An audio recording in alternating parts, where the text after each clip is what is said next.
Hello everyone, देखिए बेटा, अपने पिछले क्लास में हमने एम्पियर्स सर्किटल लॉ की एप्लीकेशंस को स्टार्ट किया था, जिसमें हमने एक एप्लीकेशन यानी एक यूज को पढ़ लिया था, जिसमें हमने पढ़ा था magnetic field due to a long straight current carrying conductor.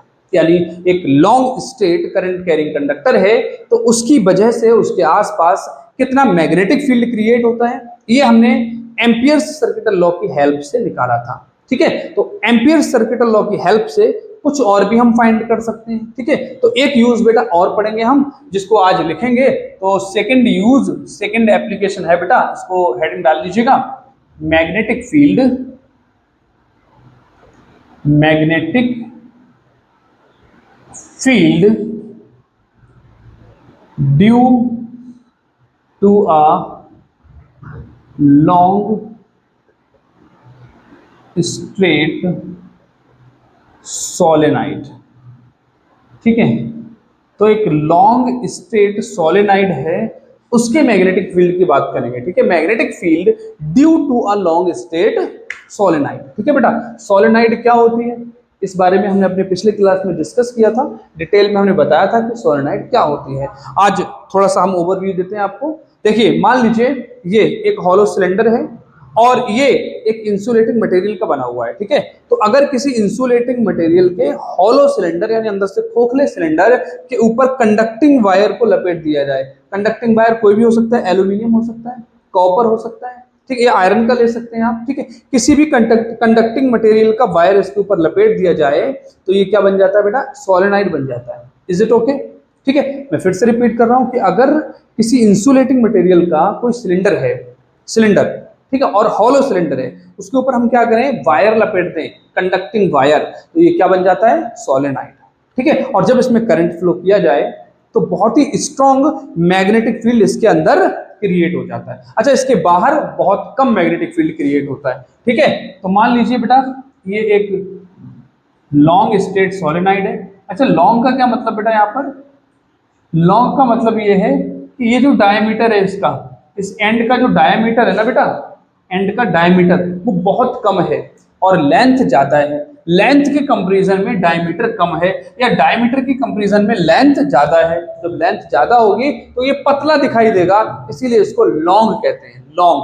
ठीक है, स्ट्रेट मतलब सीधा है बिल्कुल। ठीक है, तो straight solenoid, long straight solenoid, ये एक लॉन्ग स्ट्रेट सोलेनाइड है बेटा। इस पर वायर लपेट रहे हैं हम इस तरीके से, इसके ऊपर से गया वायर, ये ऊपर से गया और उधर से पीछे की साइड से ऐसे आ गया, पीछे की साइड से।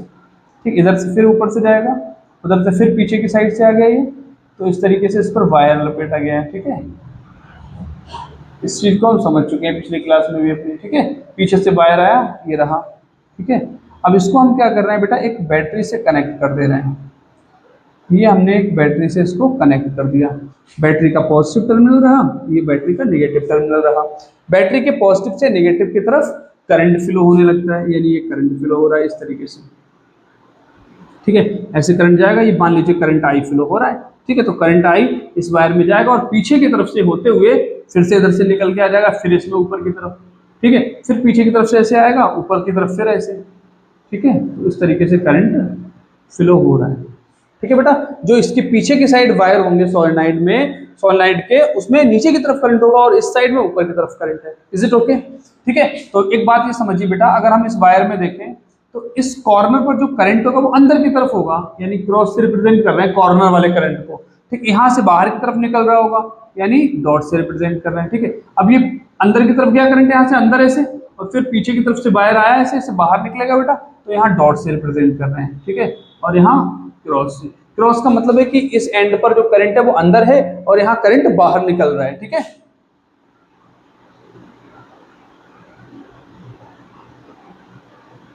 और इस बात को बेटा डिटेल में हम अपनी पिछली क्लास में बता चुके हैं कि कैसे करंट बाहर और अंदर की तरफ है, इस बात को देख लीजिएगा। ठीक है भाई, तो अगर हम इस एंड से देखें तो करंट यहाँ बाहर के लिए दिखाई पड़ रहा है और यहाँ अंदर के लिए। जैसे ये मान लीजिए मार्कर है, इस तरीके से ये सिलेंडर है, ठीक, और यहाँ करंट बेटा बाहर की तरफ है, नीचे की तरफ, यानी करंट ऐसे बाहर, और ऊपर की तरफ देखें तो करंट अंदर ऐसे, ये है करंट बाहर ऐसे और इधर अंदर, तो इसका मतलब करंट ऐसे फ्लो हो रहा है। ठीक, ऐसे। और ये देखो आप, ये एंटी क्लॉकवाइज करंट है। कैसा? एंटी क्लॉकवाइज, यानी इस एंड से देखने पर एंटी क्लॉकवाइज करंट दिखाई पड़ रहा है, तो इधर बेटा नॉर्थ पोल बन जाएगा, मैग्नेट का इधर नॉर्थ पोल बन जाएगा, ठीक है, और इधर साउथ पोल बन जाएगा। और जो मैग्नेटिक फील्ड लाइंस होती हैं वो नॉर्थ पोल से निकलती हैं और साउथ पोल में एंटर करती हैं। तो मैग्नेटिक फील्ड लाइंस ऐसे निकलेंगी और इधर एंटर करेंगी, ठीक है, नॉर्थ पोल से निकलेंगी, साउथ पोल में एंटर करेंगे ऐसे, ठीक है। इस तरीके से मैग्नेटिक फील्ड लाइंस होंगी, ठीक है। तो ये बेटा क्या है, ये सोलेनाइड है। इस सोलेनाइड के सिर्फ मैग्नेटिक फील्ड को रिप्रेजेंट करने के लिए हम एक और डायग्राम बना रहे हैं बेटा। देखिए इसके अंदर का मैग्नेटिक फील्ड यानी इतना इतना डायग्राम बना रहे हैं, ये इतना, ठीक है, सिर्फ अंदर अंदर का मैग्नेटिक फील्ड रिप्रेजेंट करना चाह रहे हैं हम ऐसे, ठीक है। बाहर भी है मैग्नेटिक फील्ड ऐसे, ठीक है, लेकिन हम सिर्फ अंदर का मैग्नेटिक फील्ड शो करना चाह रहे हैं, इसलिए ये हमने सिर्फ अंदर अंदर की मैग्नेटिक फील्ड लाइंस ड्रॉ की हैं। जरा समझिए, नॉर्थ पोल से बाहर निकल रही है, ये नॉर्थ पोल है, नॉर्थ पोल से मैग्नेटिक फील्ड लाइंस बाहर निकल रही है और साउथ पोल में एंटर करेंगी, ये साउथ पोल रहा, साउथ पोल में बेटा मैग्नेटिक फील्ड लाइंस एंटर कर रही है, ठीक है। बाहर का मैग्नेटिक फील्ड लाइन हमने नहीं दिखाया है, इसलिए बाहर की तरफ लाइंस ड्रॉ नहीं की, ये ऐसे, ठीक है, ये ऐसे आएगी, इधर आ जाएगी, ये इस तरीके से आ जाएगी। ये स्टेट है तो ये एंडलेस तक चली जाएगी, एंड तक चली जाएगी, इनफाइनाइट तक, ठीक है। और इसका स्टार्टिंग पॉइंट कहाँ नहीं पता, ठीक है, स्टार्टिंग पॉइंट तो वैसे इनका किसी का नहीं पता होता है, क्योंकि ये क्लोज्ड लूप बनाती है। जब क्लोज्ड लूप बनाती है तो ना ही कोई स्टार्टिंग पॉइंट होता है ना ही एंड पॉइंट होता है, लेकिन फिर भी इनका जो कर्व है वो डेफिनेट है कि यहाँ तक कर्व है ये, ठीक है। तो इनका जो कर्व है वो डेफिनेट है, ये इस तरीके से कर्व बनाती हुई जाएंगी और यहाँ से एंटर करें, तो कर्व डेफिनेट है। लेकिन ये बीच वाली जो लाइन है इसका कोई कर्व डेफिनेट नहीं है, ये इनफाइनाइट तक है और इधर ये इनफाइनाइट से आती हुई दिखाई पड़ रही है। तो इधर नॉर्थ पोल है बेटा और इधर साउथ पोल है, ठीक है। हमने सिर्फ इस सोलेनाइड के बीच का पार्ट दिखाया है, बीच का मैग्नेटिक फील्ड यहाँ पर रिप्रेजेंट किया है, ठीक है। तो मैग्नेटिक फील्ड इसके थ्रू कितना होगा, हमें इसके लिए फॉर्मूला निकालना है एम्पियर सर्किटल लॉ की हेल्प से, ठीक है बेटा। तो सबसे पहले हमने मान लिया एक सोलेनाइड है और इसमें करंट आई फ्लो हो रहा है और इस पर जो वायर के टर्न्स लगाए गए हैं वो पर यूनिट लेंथ पे एन टर्न्स हैं। कितने टर्न्स हैं बेटा, एन टर्न्स है। अच्छा ये डायग्राम दोनों बना लेना बेटा आप, ठीक है। और ये जैसे एन लिखा हुआ है यहाँ या यहाँ पर हमने टिक लगा दिया है, तो ये सब कुछ मत लगाते रहना, इतना डायग्राम बना लेना बस, ठीक है भाई। ये डायग्राम बना लेंगे और सेकंड डायग्राम ये बना लेंगे ऐसे एरो लगा के, ऐसे कि इसी का सिर्फ मैग्नेटिक फील्ड यहाँ हमने रिप्रेजेंट किया है, ठीक है भाई। इस सोलेनाइड का पूरा डायग्राम है फुल, यहाँ हम सिर्फ मैग्नेटिक फील्ड रिप्रेजेंट कर रहे हैं। तो पहले आप ये डायग्राम बना लेंगे, उसके बाद बात ये डायग्राम बनाएंगे, लेकिन उससे पहले कुछ चीजें लिखेंगे। देखिए, let us consider a long straight solenoid in which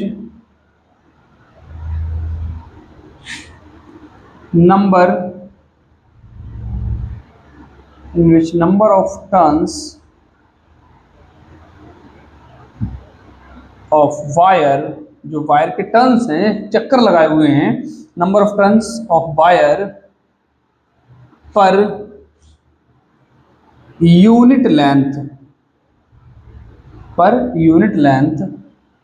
is small N wire है एक लेंथ में, ठीक है, यूनिट लेंथ में, यानी 1 सेंटीमीटर लेंथ में या फिर 1 मीटर लेंथ में या 1 मिलीमीटर लेंथ में। तो यूनिट कुछ भी हो, नंबर 1 होगा, यानी 1 मीटर को भी यूनिट लेंथ कह सकते हैं, 1 मिलीमीटर को भी यूनिट लेंथ कह सकते हैं, 1 सेंटीमीटर को भी यूनिट लेंथ कह सकते हैं, ठीक है। तो यूनिट लेंथ में जो वायर का नंबर है वो कितना है बेटा, एन टर्न्स लगे हुए हैं। समझ में आ रही है बेटा बात, तो ये चीज आप नोट करेंगे। Let us consider a long straight solenoid in which number of turns of wire per unit length is small है, ठीक है भाई। और करंट आई फ्लो हो रहा है, current small I is flowing in the solenoid as shown in the following figure, ठीक है। और इस इतना लिखने के बाद बेटा आप ये वाला डायग्राम बना लेंगे, ठीक है। इसके नीचे यहाँ डायग्राम बना लेंगे और आगे एरो लगा के ये वाला बना लेना, ठीक है। और अगर आगे स्पेस ना हो तो नीचे बना सकते हो इस तरीके से, ठीक है। तो कोशिश कीजिएगा कि बराबर बराबर में बनाया जाए। एक डायग्राम यहाँ बना लिया और एक डायग्राम बराबर में इधर बना लिया, बीच में एरो लगा दिया, ठीक है भाई। तो पास पास में दोनों डायग्राम ये बना लेना, हमने ऊपर नीचे बनाए, आप पास पास में बना लेना, एक लेफ्ट में और दूसरा राइट में, ठीक है ना। तो बेटा पहले इतना नोट कर लीजिएगा, ठीक। फिर उसके बाद ये डायग्राम बना लीजिए और बराबर में ये वाला डायग्राम बना लीजिए, ठीक है।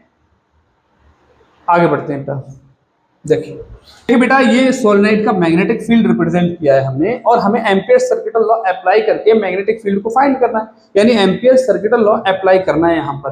तो बेटा एम्पियर सर्किटल लॉ अप्लाई करने के लिए हमारे पास एक क्लोज्ड पाथ होना चाहिए, क्योंकि क्लोज्ड पाथ में ही एम्पियर सर्किटल लॉ अप्लाई किया जाता है, ठीक है। तो यहाँ पर एक क्लोज्ड पाथ ले लिया बेटा हमने, एक रेक्टेंगल की फॉर्म में, ये एक क्लोज्ड पाथ है, ठीक है। ये एक रेक्टेंगल की फॉर्म में है, और ये रेक्टेंगल ऐसा है कि ये जो इसकी साइड्स हैं, ये वर्टिकल वाली साइड्स, ये इतनी बड़ी हैं, लेंथ में इतनी ज़्यादा हैं, जिससे ये वाली जो साइड है वो इस सोलेनोइड से काफ़ी ज़्यादा डिस्टेंस पर है, ठीक है, काफ़ी ज़्यादा डिस्टेंस पर है। समझ लीजिएगा जरा इन सब बातों को। और मान लीजिए इसको हम नाम दे देते हैं ABCD। तो ये ABCD जो है बेटा, ये एक क्लोज्ड इंटीग्रल हो गया, एक क्लोज्ड पाथ हो गया, ठीक है। जरा देखिए, लेट, दोनों डायग्राम बनाने के बाद उसके बाद ये स्टार्ट करेंगे। लेट अस कंसिडर अ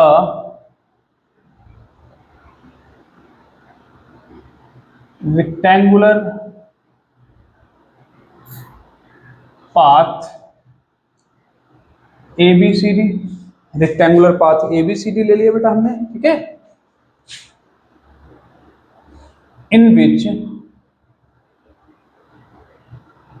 साइड्स, ये जो साइड है BC and AD, sides BC and AD are so long, ये इतनी लंबी साइड्स हैं, that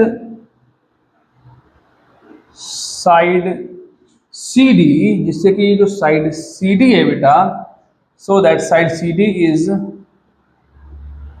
for away, for away का मतलब बहुत दूर है, काफी दूर है, for away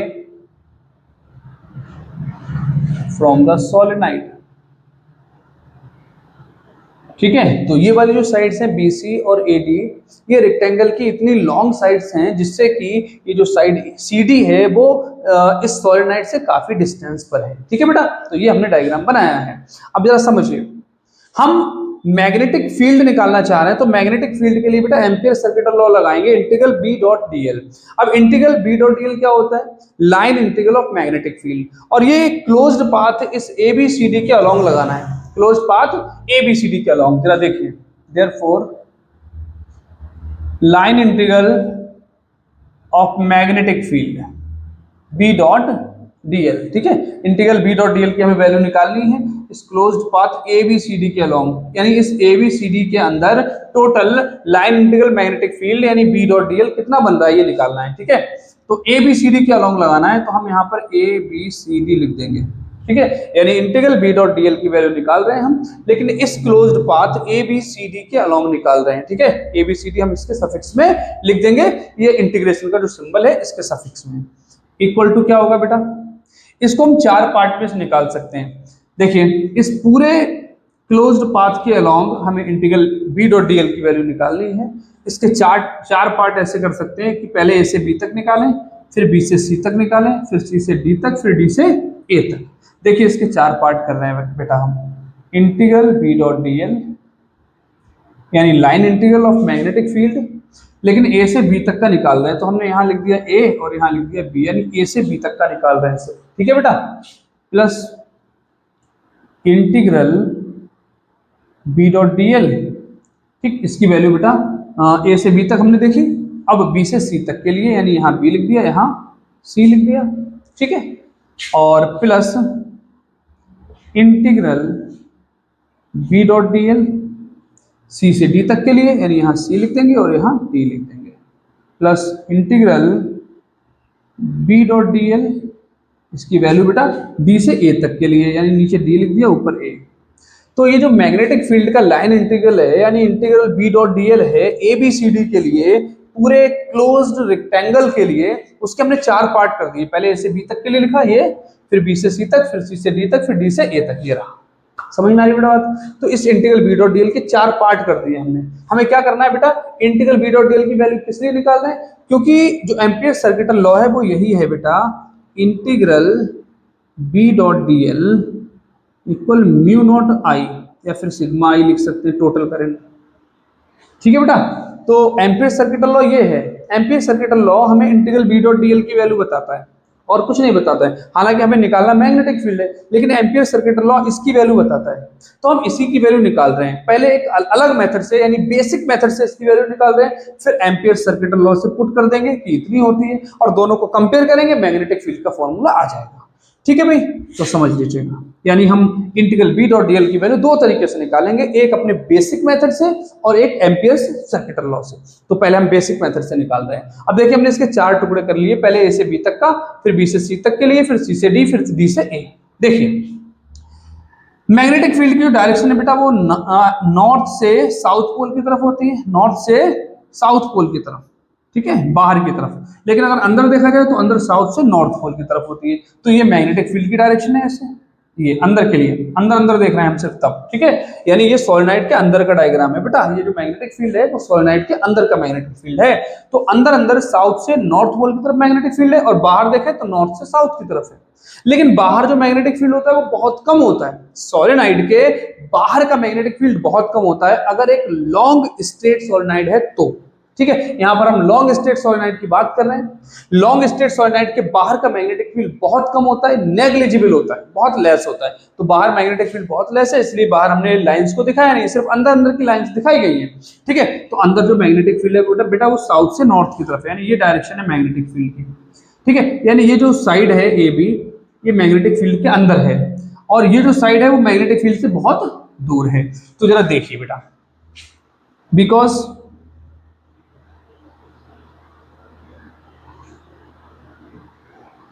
side CD is very far away from the solenoid, solenoid से बहुत दूर है side CD, therefore magnetic field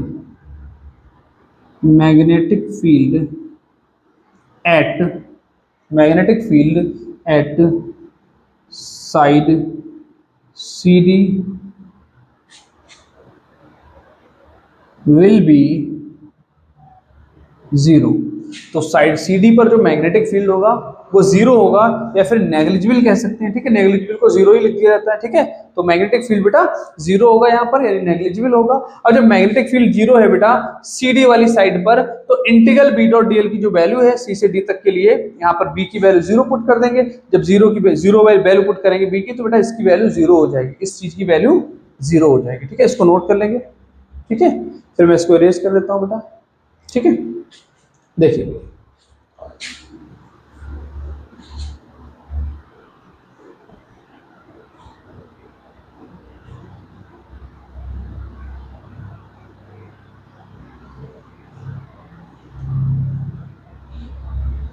side CD पर मैग्नेटिक फील्ड की वैल्यू कितनी बेटा 0 है।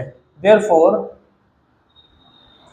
Integral B dot DL C से डी तक के लिए जो हमने लगाया था CD, ठीक है,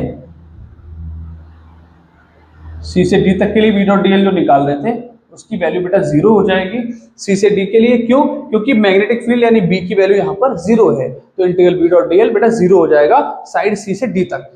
ठीक, आगे देखें, and vector B and vector DL are perpendicular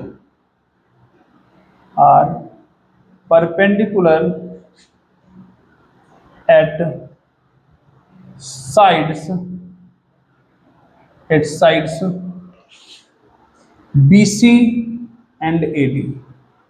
और इस साइड बी सी और साइड ए डी पर अगर हम देखें तो बेटा मैग्नेटिक फील्ड की डायरेक्शन ये है, साउथ से नॉर्थ पोल की तरफ मैग्नेटिक फील्ड की डायरेक्शन है वेक्टर बी। ठीक है, साउथ से नॉर्थ पोल की तरफ है मैग्नेटिक फील्ड की डायरेक्शन, ये सोलेनोइड के अंदर का मैग्नेटिक फील्ड है। ठीक है, साउथ से नॉर्थ की तरफ है और ये साइड ऐसे गई है।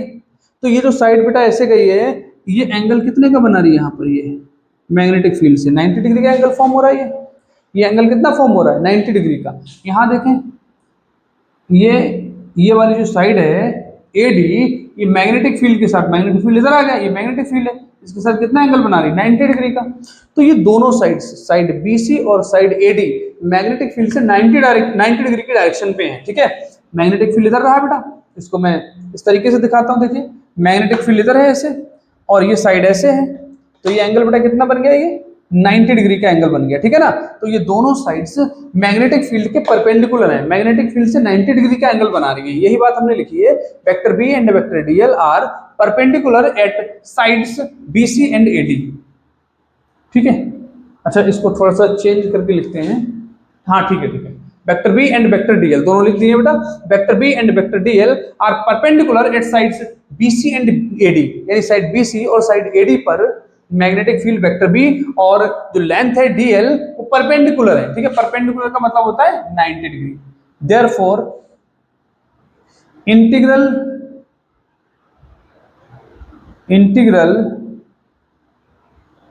बी डॉट डीएल की जो वैल्यू है बेटा बी से सी के लिए वो निकालें अगर हम, तो कितनी आ जाएगी बेटा, B D L cos 90, angle 90 degree का है, तो B D L cos theta formula होगा बेटा, लेकिन एंगल कितना है 90 डिग्री का है, और कॉज 90 की वैल्यू होती है 0।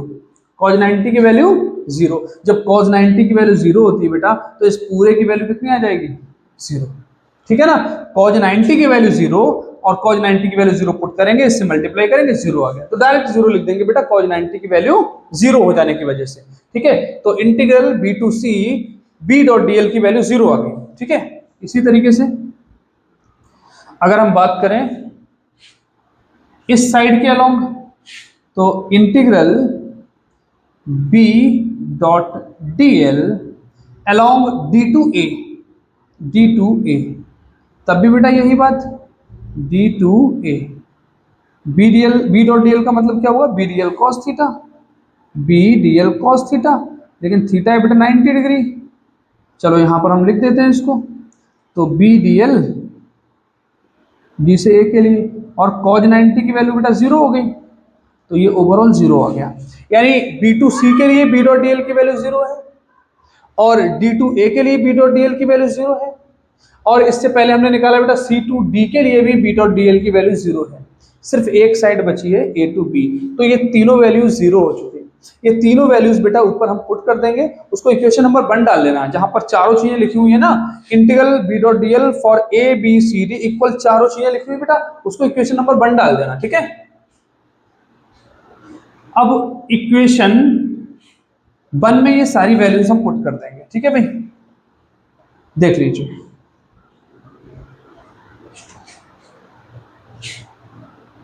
putting the above values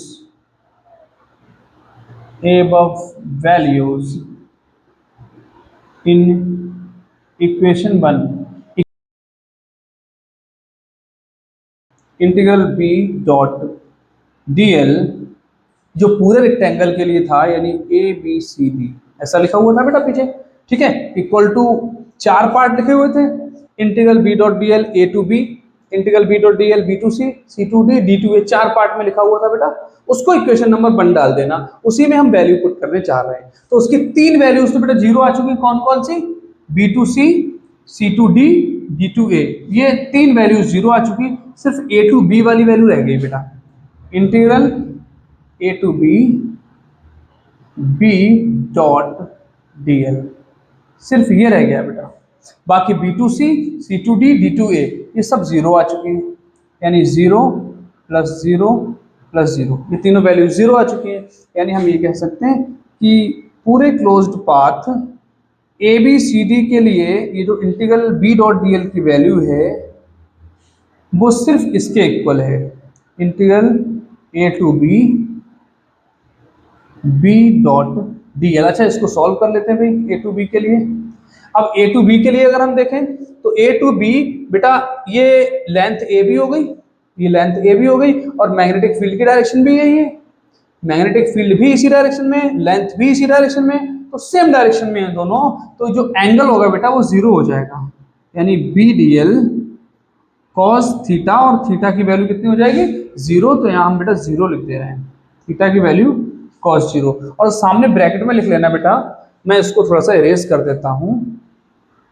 देखिए बेटा, सामने इसकी ब्रैकेट में लिख लेना, because vector B and vector D L are in same direction, are इन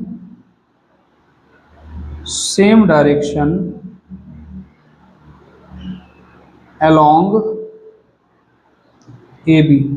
तो अगर ए बी के अलॉन्ग देखें बेटा हम, तो वेक्टर बी और वेक्टर बी सेम डायरेक्शन में है, इसीलिए बी डी इस बी डॉट डी एल की value B D L cos theta लिखनी चाहिए, लेकिन थीटा की वैल्यू हमने कितनी रख दी है, 0 डिग्री रख दी है। ठीक है बेटा, तो ये आ गया closed integral for A B C D B dot D L equal to B, बेटा अंदर कांस्टेंट होगा सब जगह, तो इसको हम बाहर निकाल सकते हैं इससे।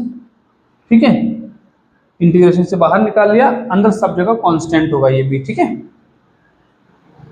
देखिए बेटा ए टू बी और डी एल बचे। ठीक है, और कॉस जीरो की वैल्यू बेटा 1 हो गई। ठीक है ना, इसको नोट कर लेंगे, इसका स्क्रीनशॉट ले लेंगे आप लोग। ठीक है भाई, आगे बढ़ते हैं। अब देखिए बेटा, इस integral DL A to B की वैल्यू क्या होगी। ठीक है, integral DL for A to B, इसकी वैल्यू क्या होगी समझिए। Let the length of side A B, जो ए से बी तक की ये साइड है रेक्टेंगल की, इसकी लेंथ बेटा हम एक्स सपोज कर ले रहे हैं। ठीक है, therefore integral A to B DL, इसकी वैल्यू क्या होगी। डीएल का मतलब है इस लेंथ का छोटा सा पार्ट, ए बी लेंथ का छोटा सा पार्ट। ठीक है, और इंटीग्रेशन का मतलब ये है कि छोटे छोटे से पार्ट को ऐड करके पूरी लेंथ बनाना है, और पूरी लेंथ ए से बी तक की बनाना है, लेकिन ए से बी तक की जो पूरी लेंथ है उसको हमने एक्स सपोज कर लिया, तो इसका मतलब है ए टू बी इंटीग्रल डीएल की वैल्यू एक्स हो गई। ठीक है बेटा, तो ये लेंथ जो है उसको एक्स सपोज कर लिया है, इसे डायग्राम में भी शो कर सकते हैं ऐसे एक्स। ठीक है, तो इंटीग्रल डीएल की जो वैल्यू होगी साइड ए बी के लिए वो इस पूरी लेंथ के बराबर हो जाएगी, यानी एक्स के बराबर हो जाएगी। तो integral A to B DL की वैल्यू आ गई बेटा एक्स, ये यहां पुट कर दें जरा।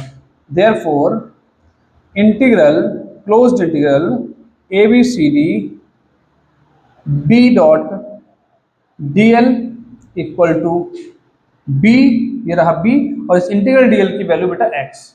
ठीक है, इक्वेशन नंबर 2 डाल देंगे इसको, इक्वेशन 1 पहले डाल चुके हैं। ठीक है, अब देखिए बेटा ये इंटीग्रल बी डॉट डीएल की वैल्यू हमने निकाल ली, अपने बेसिक मेथड से वैल्यू निकाली है। अब एम्पियर सर्किटल लॉसेस वैल्यू को देखेंगे। ठीक है, इंटीग्रल बी डॉट डीएल ये जो हमने निकाला है बेटा, इसको भी हमने बेसिक मेथड से निकाला है, एम्पियर सर्किटल लॉ यूज नहीं किया है। अब इसी चीज को एम्पियर सर्किटल लॉ की हेल्प से निकालेंगे, बाई एम्पियर्स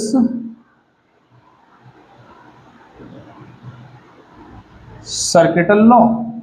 ठीक है, closed integral A B C D B dot DL equal to mu naught sigma I.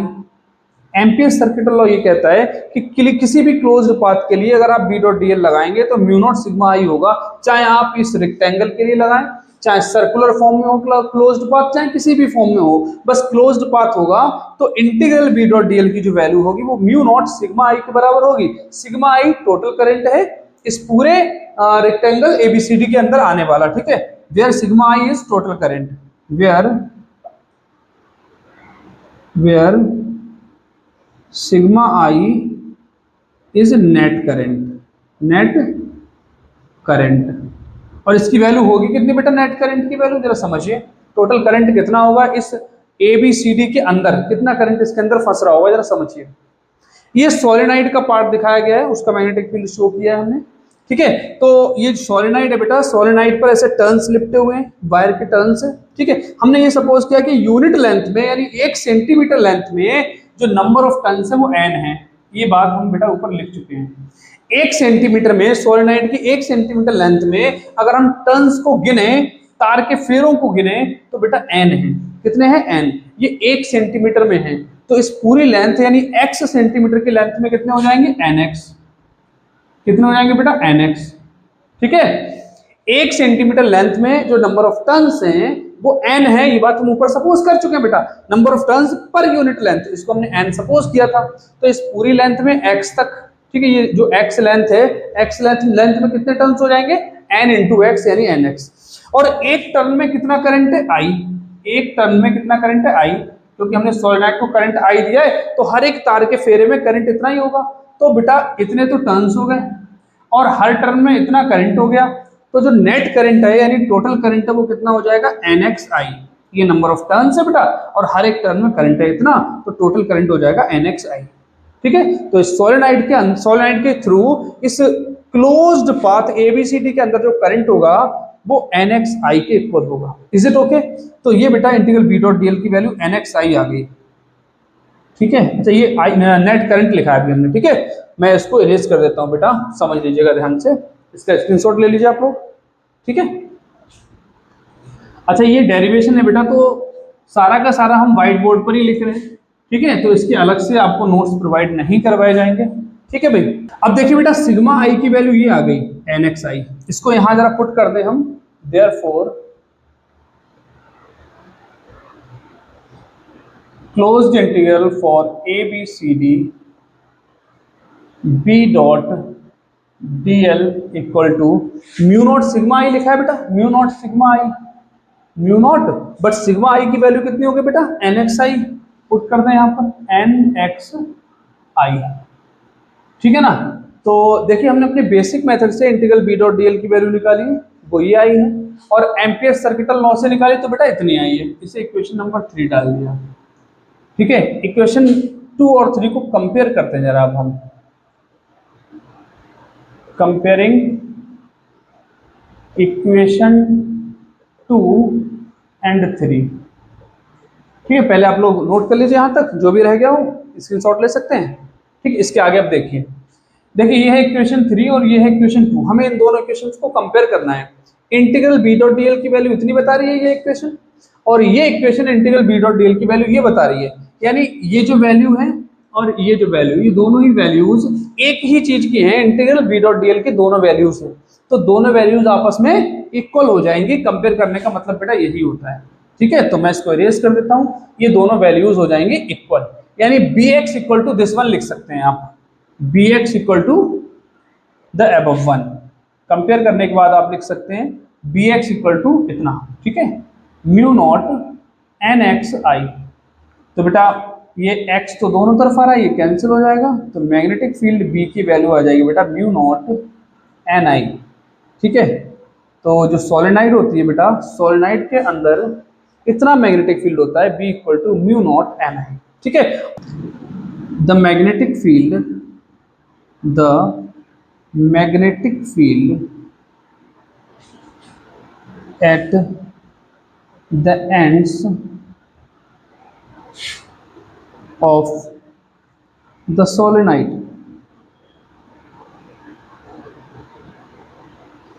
is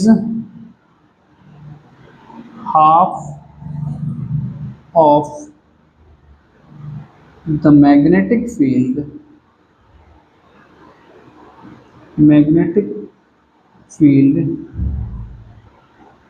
at middle।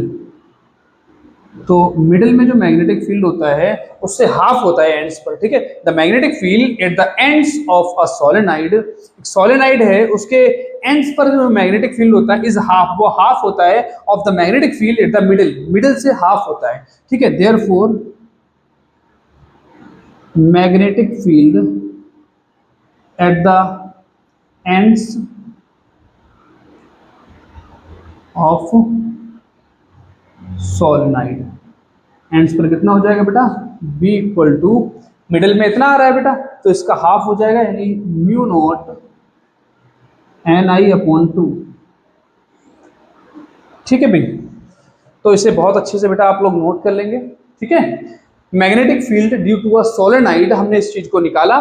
तो अगर मिडिल में देखें तो मैग्नेटिक फील्ड इतना होता है बेटा, और अगर एंड्स पर देखें, ठीक है, सोलेनाइड के एंड्स पर देखें, तो एंड्स पर जो मैग्नेटिक फील्ड होता है वो मिडिल से हाफ हो जाता है, यानी इसका हाफ कर दिया, इतना हो जाएगा। ठीक है, तो इसको आप स्क्रीनशॉट ले लीजिए बेटा, नोट कर लेना अच्छे से। ठीक है, तो आज की क्लास बस यहीं तक रखते हैं बेटा, थैंक यू।